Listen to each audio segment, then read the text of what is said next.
Halo teman-teman, balik lagi dengan Icebim di sini. Seperti biasa di video kali ini, gua akan menganalisis One Piece chapter 1167. Gua akan bahas hal-hal detail yang menurut gua menarik dan mungkin kalian terlewat dan teori-teori yang ada di dalamnya. Beberapa hal menarik yang ada di chapter kali ini adalah: pertama, gua akan jelasin 3 tingkatan kontrak yang dimiliki Holy Knights dan Gorosei. Terungkapnya Mosa, teman misterius Loki yang ternyata adalah Shirahoshi, memprediksi nasib Shirahoshi yang sepertinya dalam bahaya dan apa peran Loki ke depannya, hingga apa sih tujuan Shanks kembali ke Merijoa dan bergabung dengan Holy Knights. Oke, sebelum mulai jangan lupa like dan subscribe dulu ya kalau kalian tertarik dengan info, analisis, dan teori-teori soal One Piece. Oh iya, gue juga mau berterima kasih kepada Deka Triasa karena sudah traktir via Saweria. Kalau kalian mau traktir juga, kalian bisa scan di sini atau klik link yang ada di komen ya. Oke, yuk kita mulai pembahasannya. 5 tahun setelah insiden di God Valley, muncul rumor yang mengatakan bahwa di lautan yang diselimuti kabut tebal terdapat monster yang sangat besar berbentuk manusia. Monster tersebut sering menyerang bajak laut. Diketahui monster ini bukanlah monster yang ada di Florian Triangle, karena monster ini juga menyerang kapal bajak laut di wilayah lain. Monster tersebut adalah Harald yang ternyata setelah insiden God Valley, dia ditugaskan oleh pemerintah dunia untuk membantu angkatan laut. Alasannya ada dua. Pertama, hal ini adalah bentuk sumpah Harald untuk menebus dosa masa lalunya. Kedua, ini juga upaya Harald untuk dalam tanda kutip caper ke pemerintah agar Elbaf diterima menjadi salah satu negara yang diakui oleh pemerintah dunia. Sebelum lanjut dari insiden ini, kita juga jadi tahu bahwa monster di Florian Triangle bener-bener ada karena Oda mencoba membahasnya lagi di sini. Coba kalian perhatiin, monster yang kita lihat di Florian Triangle sangat mirip dengan Imu ketika di God Valley. Apakah Imu adalah monster yang dimaksud? Tapi pertanyaannya, apa sih tujuan Imu sebagai raja dunia menjadi monster di Florian Triangle? Apakah Imu berusaha meminimalisir bajak laut yang masuk ke Grand Line agar mengurangi ancaman untuk dirinya? Oke, lanjut. Usaha Harald akhirnya membuahkan hasil. Akibat bekerja dan mengabdi tanpa pamrih, Harald diizinkan untuk mengunjungi Merijoa dan bertemu dengan Gorosei. Di momen ini dia dijadikan tangan kanan Holy Knights dan mendapatkan dalam tanda kutip kontrak. Nah, ini jadi salah satu informasi paling penting di chapter kali ini. Nasjuro dan Gorosei yang lainnya menjelaskan di dalam pemerintah dunia terdapat 3 kontrak. Kontrak pertama, kontrak yang paling rendah yaitu kontrak laut dangkal. Kontrak kedua adalah kontrak laut dalam dan kontrak ketiga yang paling tinggi adalah kontrak laut terdalam, atau biar gampang gue sebut aja kontrak dasar laut ya. Oke, karena informasi tentang 3 kontrak di chapter ini masih sangat terbatas, gue coba mengumpulkan seluruh informasi yang kita tahu dari chapter sebelumnya untuk memprediksi bagaimana sih 3 kontrak ini bekerja. Pertama, dari simbol dulu. Setiap orang-orang yang diberikan kontrak akan mendapatkan simbol di bagian tubuhnya, sejauh ini di bagian tangan. Pada chapter ini kita tahu bahwa Harald mendapatkan kontrak terendah yaitu laut dangkal, sama dengan Shanks yang terungkap juga di chapter ini. Otomatis simbol ini digunakan sebagai tanda orang-orang yang mendapatkan kontrak laut dangkal.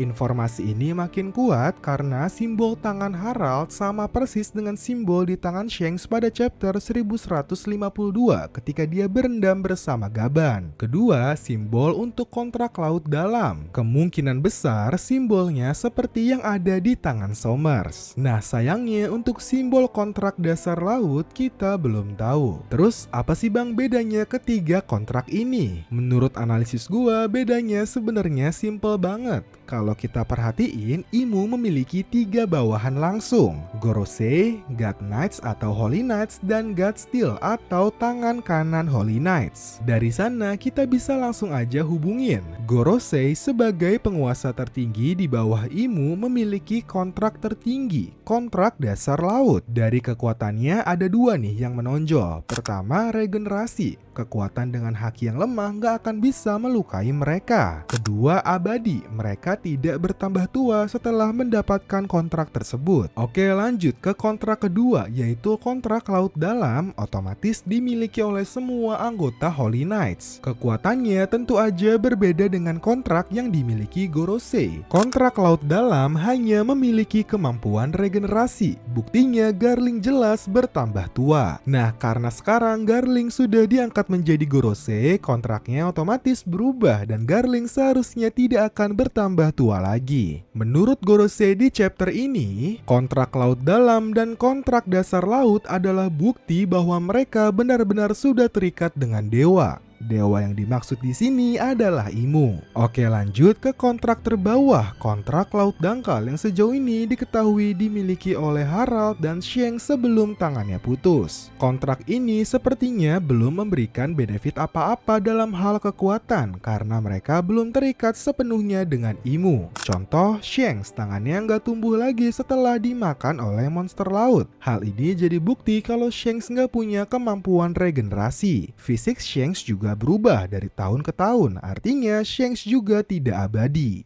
Oke, lanjut. Akhirnya Harald bertemu dengan Garling, Shamrock, dan Somers di kuil Holy Knights bernama Sanggara. Jujur menurut gua bangunannya keren banget. Nah, kalau kalian perhatiin bangunannya, Sanggara memiliki gaya arsitektur klasik menengah yang menggabungkan unsur Yunani dan Romawi. Dari mulai pilar tinggi, fasad segitiga, tangga lebar, dan lain-lain. Elemen-elemen atau gaya bangunan seperti ini biasanya digunakan untuk menggambarkan peradaban maju yang memiliki kekuasaan politik yang besar. Nah, dari bangunan ini ada dua kemungkinan. Pertama, ini bangunan baru. Jadi yang dimaksud peradaban maju adalah peradaban yang dibangun oleh kekuasaan Imu saat ini. Atau kemungkinan kedua, Sanggara dulunya milik Kerajaan Agung, kerajaan kuno pada saat abad kekosongan sebelum akhirnya diambil oleh pemerintah dunia. Ingat, kerajaan kuno adalah kerajaan yang memiliki peradaban yang sangat maju pada saat itu, bahkan melebihi masa sekarang. Gua pribadi lebih setuju kemungkinan kedua. Ditambah lagi, Sandora dan Sanggora memiliki nama yang mirip. Sandora kemungkinan besar adalah bagian dari kerajaan agung pada saat itu, karena mereka memiliki tugas untuk menjaga Poneglyph. Jadi, kemungkinan Sanggora milik kerajaan agung menjadi lebih besar. Oke, anyway, di sini Harald diberikan Denden Mushi jarak jauh. Jadi, kalau Holy Knights butuh bantuan, mereka tinggal menghubungi Harald aja. Harald juga dibebaskan pergi ke dunia bawah selama hubungan mereka tetap dirahasiakan. Beberapa tahun kemudian, atau tepatnya 20 tahun yang lalu, Harald pergi ke Fishman Island dan disinilah identitas Mosa, teman misterius Loki, terungkap. Di sini Harald menyebut Shirahoshi sebagai Mosa, atau kalau dalam terjemahan bahasa Inggris disebut Shaggy atau berbulu. Selain Harald, Roger juga pernah menyebut Shirahoshi sebagai anak yang berbulu dan reaksi Neptune juga sama persis. Dia marah karena anaknya nggak berbulu. Nah, identitas Mosa di sini bener-bener penting karena kita jadi bisa memprediksi apa sih yang terjadi di luar Elbaf saat ini. Kalau kita perhatiin pada dialog terakhir Mosa dan Loki, dia menjelaskan bahwa sepertinya mereka nggak bisa berhubungan lagi sementara waktu. Loki menduga bahwa Mosa dalam bahaya, tapi Mosa menyangkalnya dan malah mengucapkan terima kasih kepada Loki karena sudah menghiburnya. Hal ini bener-bener bikin Loki pusing, khawatir, dan frustrasi. Menurut gua, feeling Loki bener dan Mosa atau Shirahoshi bener-bener dalam bahaya. Kemungkinan terbesar saat ini Shirahoshi sedang dalam bahaya karena Blackbeard Parrot sedang berusaha menculiknya. Kalau kalian ingat, Blackbeard baru aja dapat informasi mengenai senjata kuno dari Caribou. Jadi kemungkinan besar mereka akan mengincar salah satu atau bahkan dua-duanya, Poseidon dan Pluton. Tapi mungkin muncul pertanyaan, Bang, tapi sia-sia nggak sih kalau Blackbeard menculik Shirahoshi? Dia kan bentuknya senjata manusia. Shirahoshi bisa aja nggak akan nurut dengan perintah Blackbeard. Yes, itu bener banget.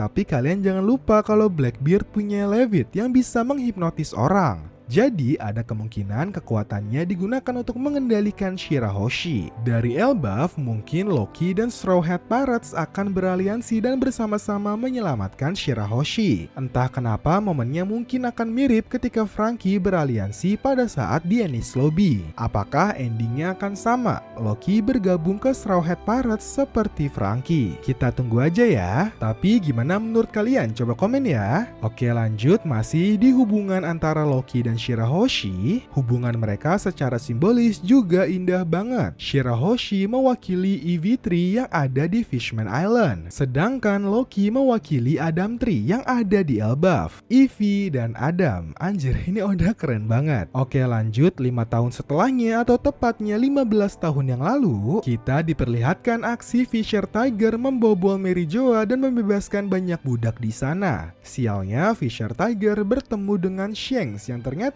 justru datang membantunya. Di sini Shanks mengatakan bahwa dirinya membiarkan gudang senjata terbuka untuk membantu Fisher Tiger melawan dan kabur. Di sini terlihat bahwa ketika melawan, Fisher Tiger mengambil perban wajah milik Shanks, dan kalau kalian perhatiin, kita bisa melihat ada darah yang keluar dari wajahnya Shanks. Dari sini kita bisa mengambil kesimpulan bahwa luka yang didapatkan Shanks dari Blackbeard belum lama karena lukanya terlihat masih basah. Di insiden ini kita juga bisa melihat bahwa Hancock, saudara-saudaranya, serta Koala. Oke, lanjut. Akhirnya kita sampai di panel di mana Shanks kembali ke Mary Joa. Dari aksinya membebaskan para budak, harusnya kalian gak perlu bingung sebenarnya apa sih yang dilakukan Shanks di sini. Dari interaksinya bersama Harold yang sangat mencurigakan dan dialog yang sangat tidak natural, hal ini ngasih indikasi yang sangat jelas kalau Shanks di sana hanya menyusup dan jadi intel. Reaksi Harold juga menggambarkan semuanya. Kalau dari marahnya Shamrock dan Gunko ketika mendengar nama Shanks, sudah bisa dipastikan bahwa di Mary Joa Shanks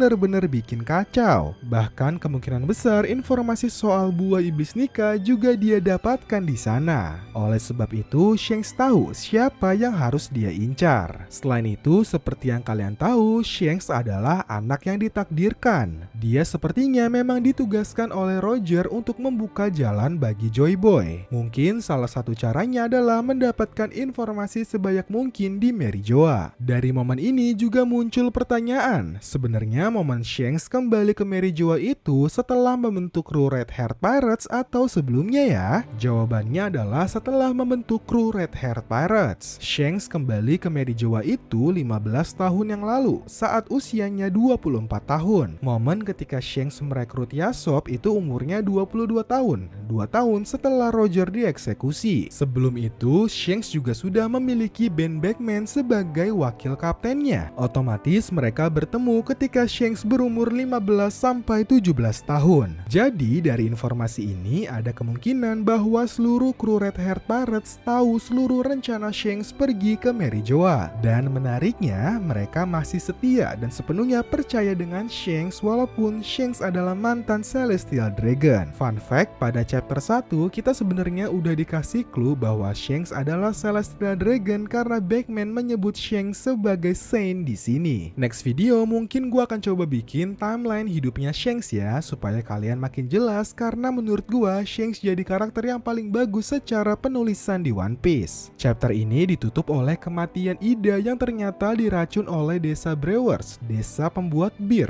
desa asal Estrid, istri kedua Harald. Loki marah besar dan menghancurkan seluruh desa tersebut dan mengatakan bahwa Ida adalah ibuku satu-satunya. Oke, itu dia analisis dan teori pada One Piece chapter 1167.